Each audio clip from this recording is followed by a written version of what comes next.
l'heure de l'information, l'heure de la revue de presse de la voix de la démocratie congolaise.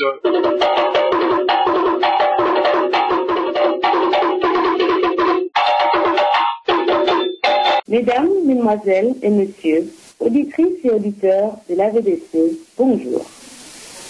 Voici la lecture de la revue de presse de la radio-télé l'AVDC, la voix de la démocratie congolaise, en collaboration avec Congo Forum de ce lundi 4 juin 2012. Depuis Stockholm, capitale de la Scandinavie, au micro, Madame Sinus Kamani Koyen. On a manifesté ce week-end à Paris et essayé de le faire à Kinshasa, et pas avec les mêmes objectifs. Le gouvernement est sur la sellette dans les colonnes des journaux congolais de ce début de semaine, avec la présentation par le Premier ministre d'une feuille de route musclée à respecter rigoureusement par l'équipe ministérielle qui a d'ores et déjà été mise en garde contre toute molesse, et cela par urgente nécessité d'innover et d'exécuter un travail efficace. Au niveau de la manifestation, pendant ce week-end, il y a eu une manifestation congolaise à Paris, une manifestation avortée à Kinshasa. Elle ne concernait pas les mêmes objectifs. Celle de Paris concernait les élections de 2011 et le sommet de l'Organisation internationale de la francophonie.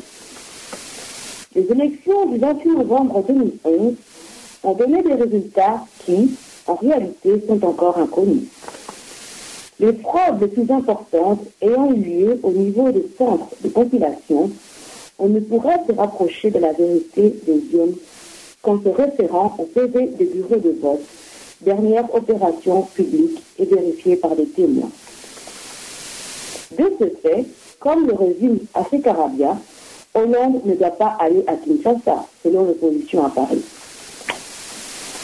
Une centaine d'opposants congolais ont manifesté samedi 2 juin devant le siège de l'Organisation internationale de la francophonie à Paris contre la tenue du 14e sommet de la francophonie à Kinshasa.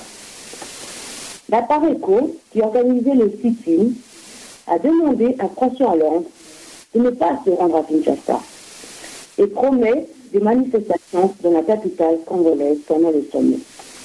Kabila dégage, Ingeta, Hollande tient ses promesses. Tel était le slogan scandé ce samedi devant le siège parisien de l'Organisation internationale de la francophonie. La manifestation était organisée par la Pareco d'Honoré Ngamda, l'ancien conseiller sécurité de Mobutu, et par le mouvement des patriotes résistants combattants de la diaspora congolaise. Dans la foule, des sympathisants de l'UDPS, de Tienne Tshisekedi, du MLC de Jean-Pierre Bemba ou du RCK, toujours d'après Africa Rabia. Pendant la campagne, les députés de Corrèze avaient succédé un réel espoir chez les opposants au président congolais Joseph Kabila. François Hollande avait annoncé une rupture nécessaire par rapport à des usages qui n'ont rien d'acceptable ni de légaux et estimé que sur les régimes eux-mêmes, les règles doivent être celles de la démocratie. Et Africa Rabia dixit: pour l'opposition congolaise, la démocratie n'est pas respectée en RDC. Ils disent ne pas comprendre que les mêmes chefs d'État et de gouvernement qui avaient tous boycotté la cérémonie d'investiture de Joseph Kabila le 20 décembre 2012 participent à ce sommet. Les manifestants ont donc clairement demandé à François Hollande de renoncer à se rendre à Kinshasa afin de ne pas cautionner le pouvoir en place qu'ils jugent illégitime. Radio Okapi explique. Une marche de soutien à l'armée et à la population de l'Est de la RDC a été dispersée par la police samedi 2 juin à Kinshasa. La marche dénommée Debout Congolais est initiée par le député national, membre de l'opposition, Clément Kankou, visait à dire non à la guerre et à la balkanisation de la RDC. Elle devait partir du rond-point de Zouiri, dans la commune de Lingwala, vers le boulevard Triomphal. Le député Clément Cancou y avait prévu un rassemblement avec la population. C'est sur le lieu de départ de la marche que les participants ont été informés par la police de l'interdiction de cette manifestation par l'hôtel de ville. Au niveau gouvernement, les journaux congolais parus ce lundi évoquent dans leur ensemble la pression que le Premier ministre met sur les membres de son équipe gouvernementale pour une gouvernance performante. On pourrait être impressionné si chaque formation gouvernementale ne s'accompagnait pas du même complet. La manchette de l'avenir donne le ton. Publication de la feuille de route du gouvernement, l'épée de Damoclès sur les ministres. Il écrit que, en rendant publique la feuille de route de son gouvernement, c'est une épée de Damoclès qui est suspendue sur les ministres qui sont désormais comptables devant la nation congolaise tout entière. Le gouvernement a l'obligation de résultats et les Congolais ont le devoir civique de demander des comptes. L'attitude du chef du gouvernement est présentée comme suit. Conscient des difficultés inhérentes à la matérialisation de cette feuille de route, Matata Ponyo rappelle que la révolution de la modernité exige l'abandon de certaines antivaleurs. En effet, commande ce journal, la feuille de route, qui est une déclinaison des engagements sectoriels sur la période de 2012 à 2016, ne pourra avoir de résultats escomptés que si elle est basée sur une gouvernance sans faille. Africa News titre feuille de route du gouvernement dévoilée. Le vœu de Matata Ponyo avec les sous-titres. Le Premier ministre affirme vouloir imposer une rigueur pour la croissance et la distribution équitable des revenus, tout en dirigeant à l'épreuve de la gouvernance.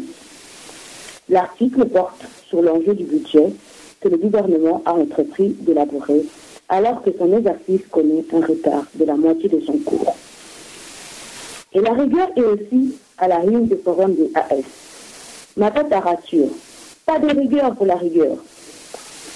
Pour le nouveau chef du gouvernement congolais, souligne ce journal, la rigueur doit être porteuse de croissance et de distribution du revenu national.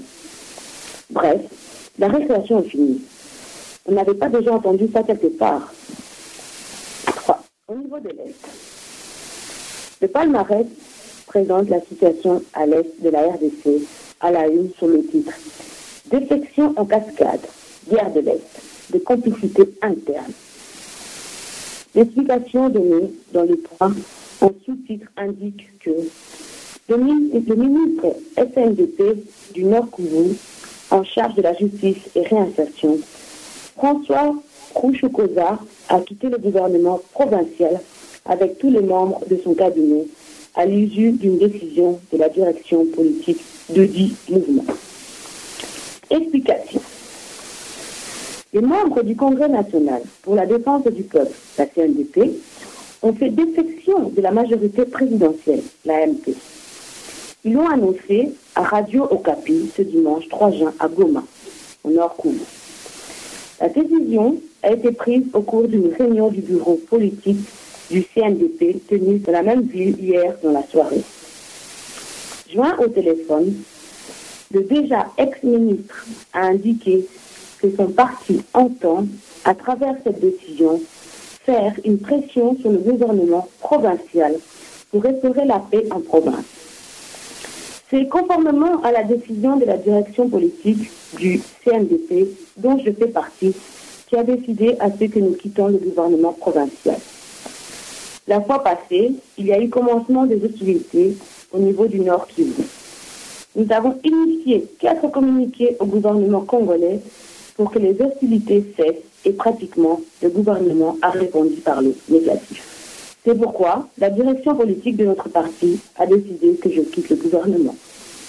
À Kinshasa, explique encore le palmarès, une branche CNDP se dit prête à dépêcher un remplaçant à Goma pendant que les instigateurs de cette cabale exigent du gouvernement congolais le respect des accords du 23 mars. Le gouvernement de la République doit ouvrir l'œil et le bon, tout en sachant que le MD3 est un appendice du CNDP. L'objectif est d'éviter la surprise du cheval de Troie.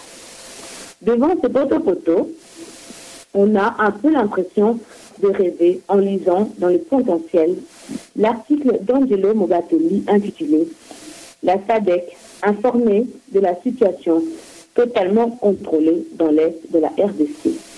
Le sommet extraordinaire de chefs d'État et de gouvernement de la communauté de développement de l'Afrique australe, SADC, qui s'est tenu le week-end dernier à Luanda, a été informé le samedi 2 juin que la situation actuelle dans l'Est de la République démocratique du Congo est totalement contrôlée. Selon l'information qu'il a reçue du ministre congolais des Affaires étrangères et de coopération internationale qui a représenté le président Joseph Kabila, le président angolais Eduardo dos Santos a ajouté que les forces armées de la RDC et le gouvernement, d'une manière générale, continuent à fournir des efforts pour la pacification de cette région. Au niveau divers, le potentiel titre « Diplomatie congolaise, sortir des sentiers battus ». Il explique « La diplomatie congolaise est à réinventer pour donner la chance à la RDC de retrouver sa place de leader au cœur de l'Afrique. D'où l'urgence de sortir des sentiers battus en réadoptant la diplomatie congolaise aux mutations qui secouent autant l'Afrique que le monde entier.